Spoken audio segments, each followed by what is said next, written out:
महाराष्ट्रात शरद पवारांच्या पक्षाकडे सत्ता असो वा नसो, मात्र महाराष्ट्रातल्या राजकारणाची चर्चा ही शरद पवार या नावाच्या वर्तुळाभोवती सातत्यानं होते। याचा प्रत्येक गेल्या 20 दिवसांपासून महाराष्ट्राच्या राजकारणामध्ये आपल्याला पाहायला मिळतोय। त्याचं निमित्त होतं ते म्हणजे राज्यामध्ये महायुतीला स्पष्ट बहुमत मिळालं, भाजपला 132 जागा मिळाल्या, राष्ट्रवादी काँग्रेस अजित पवार गटाला 41 जागा, तर एकनाथ शिंदे यांच्या शिवसेनेला 57 जागा मिळाल्या। महायुतीकडे एवढं बहुमत असून सुद्धा शरद पवार हे भाजपसोबत जाणार का, महायुतीसोबत जाणार का, याची चर्चा जी आहे ते राज्याच्या राजकारणामध्ये आपल्याला होताना पाहायला मिळाली। त्याला निमित्त ठरलं ते म्हणजे शरद पवारांचा वाढदिवस। 12 डिसेंबरला दिल्लीतल्या 6 जनपद या शरद पवारांच्या शासकीय निवासस्थानी, जे राज्यसभेचे खासदार आहेत त्यांच्या निवासस्थानी स्वतः राज्याचे उपमुख्यमंत्री अजित पवार हे थेट अजित पवार आपले सपत्नीक शरद पवारांना वाढदिवसाच्या शुभेच्छा देण्यासाठी पोहोचले। त्याच्या काही काळामध्येच देशाचे पंतप्रधान नरेंद्र मोदींनी ट्विट करत शरद पवारांना वाढदिवसाच्या शुभेच्छा दिल्या आणि दुपारी स्वतः देशाचे केंद्रीय गृहमंत्री अमित शहा हे शरद पवार यांना त्याच निवासस्थानी भेटले, अशा पद्धतीची चर्चा होती। त्या दिवशी राज्याच्या राजकारणामध्ये एक दिवसभर चर्चा झाली ते म्हणजे शरद पवार हे भाजपसोबत जाणार का। गेल्या अनेक दिवसांपासून ही चर्चा राज्याच्या राजकारणामध्ये सातत्यानं होतीये, मात्र यावरती उघडपणे शरद पवारांनी प्रसारमाध्यमं अथवा पक्षाच्या पदाधिकाऱ्यांच्या बैठकीमध्ये सुद्धा अशा पद्धतीचं वक्तव्य केलं नाही।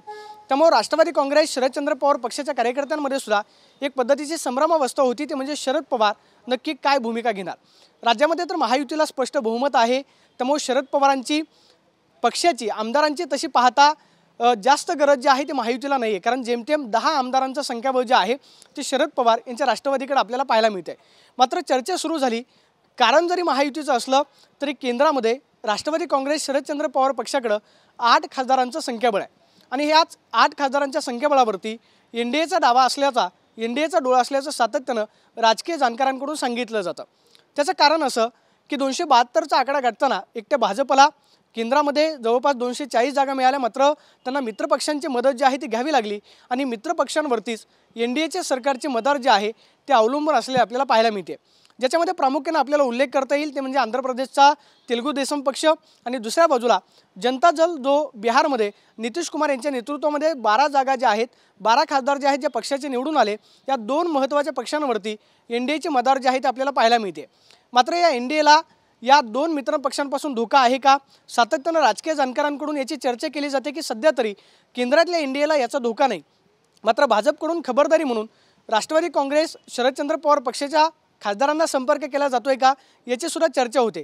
आज दिवसभरामध्ये जी चर्चा झाली ते म्हणजे अजित पवारांच्या राष्ट्रवादी काँग्रेसचे प्रदेशाध्यक्ष सुनील तटकरे यांच्याकडून राष्ट्रवादी काँग्रेस शरदचंद्र पवार पक्षाच्या 7 खासदारांना अप्रत्यक्षरित्या संपर्क करण्यात आला। तो म्हणजे अजित पवारांसोबत या आणि एनडीएमध्ये सहभाग व्हा, म्हणजे याचा अर्थ की जर एनडीएमध्ये शरदचंद्र पवार पक्षाचे 7 खासदार एनडीएमध्ये सहभागी झाले तर काही अर्थी एनडीएच्या मित्रपक्षांना दिलासा जो आहे तो मिळू शकतो। त्यामुळे या खासदारांचा मिळवण्यासाठी प्रयत्न केले जात आहेत, अशा पद्धतीची चर्चा सकाळपासून सुरू होती। मात्र या बातमीचं सध्या तरी सुनील तटकरे यांनी खंडन केलेलं असलं तरीसुद्धा आज दिवसभरामध्ये अतिशय बैठक जी आहे ती महत्त्वाची ठरली ते म्हणजे वाय.बी. चव्हाण सेंटरला खरं तर विधानसभा निवडणुकीमध्ये पराभव झाल्यानंतर शरद पवारांकडून पहिल्यांदाच 2 दिवसीय बैठकीचं आयोजन करण्यात आलेलं होतं। जी बैठक आज राष्ट्रवादी काँग्रेसच्या महत्त्वाच्या पदाधिकाऱ्यांसोबत पार पडली। त्या बैठकीमध्ये सुरुवातीला जयंत पाटलांनी कार्यकर्त्यांना मार्गदर्शन केलं आणि त्या बैठकीमध्ये जयंत पाटलांनी स्पष्ट निर्देश जे आहे, सूचना ज्या आहेत त्या कार्यकर्त्यांना दिल्या, ते म्हणजे शरद पवार जो निर्णय घेतील तो आपल्याला मान्य असेल, मात्र आगामी स्थानिक स्वराज्य संस्थेच्या निवडणुकांची तयारी जी आहे ते कार्यकर्त्यांकडून करावी लागेल आणि त्या तयारीला लागा, अशा पद्धतीच्या स्पष्ट सूचना जयंत पाटलांकडून देण्यात आल्या। मात्र सगळ्यात महत्त्वाचं म्हणजे पदाधिकाऱ्यांचं लक्ष होतं ते म्हणजे शरद पवार यांच्या सूचनेकडं। गेल्या 8 दिवसांमध्ये झालेली चर्चा, त्याचबरोबर राष्ट्रवादी काँग्रेस या पक्षामधल्या नेत्यांची पाहणारी वक्तव्य, त्याचबरोबर भाजपकडून येणारी प्रतिक्रिया पाहता राष्ट्रवादी काँग्रेस शरदचंद्र पवार पक्षाच्या कार्यकर्त्यांमध्ये एक संभ्रमावस्था होती ते म्हणजे शरद पवार नक्की काय निर्णय घेणार। शरद पवार या राजकीय उत्तरार्धामध्ये खरं तर भाजपसोबत जातील का, एनडीएसोबत जातील का, असे अनेक प्रश्न होते आणि या कार्यकर्त्यांच्या संभ्रमावस्थेला आज शरद पवारांनी थेट उत्तर दिलं। शरद पवारांनी पदाधिकाऱ्यांच्या बैठकीमध्ये स्पष्टपणे सांगितलं की आपण सरकारसोबत जाणार नाही आहोत, 5 वर्षे विरोधामध्ये राहून काम करावं लागेल।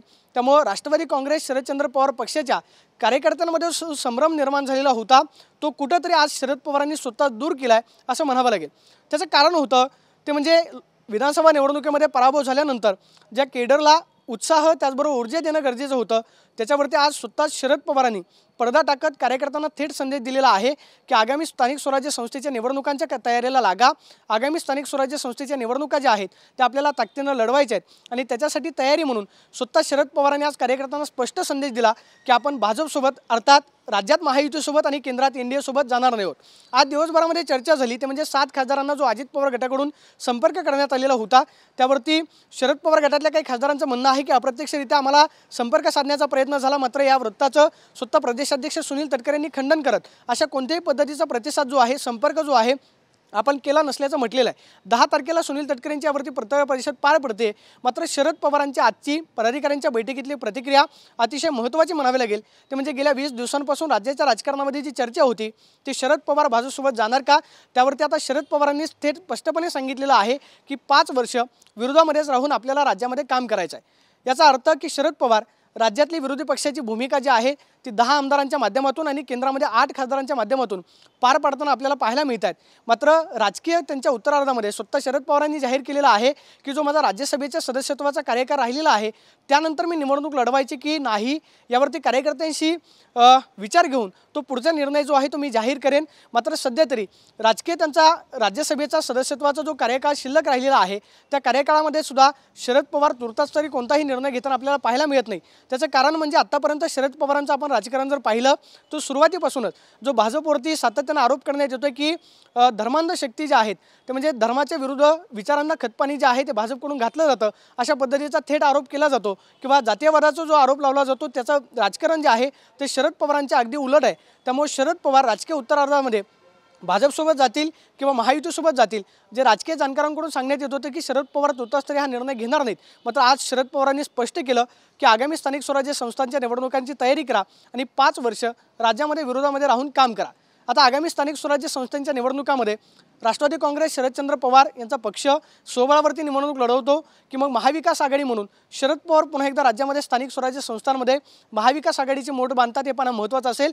मात्र गेल्या 20 दिवसांपासून राज्याच्या राजकारणामध्ये जी चर्चा होत होती त्याला थेट शरद पवारांनी आज पदाधिकाऱ्यांच्या बैठकीमध्ये उत्तर दिलं की या पुढच्या काळामध्ये 5 वर्ष राज्यामध्ये विरोधामध्येच राहून काम करूयात। शरद पवारांनी तुर्तास जरी हा नकार किंवा जो प्रतिसाद अजित पवार गटाच्या माध्यमातून खासदारांना करण्यात येत होता त्यावरती आता पडदा टाकला हे म्हणावं लागेल। मात्र पुढच्या काळामध्ये राष्ट्रवादी काँग्रेस शरदचंद्र पवार हे पक्षाच्या माध्यमातून राज्याच्या राजकारणामध्ये नक्की काय भूमिका घेतात हे पाहणं महत्त्वाचं असेल। कॅमेरा पर्सन प्रसाद सोनवी, प्रदीप कापसे, TV9 मराठी, पुणे।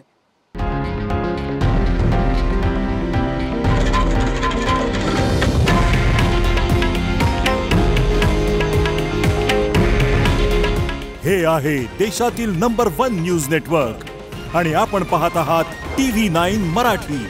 काळजी तुमची, हित महाराष्ट्राचं।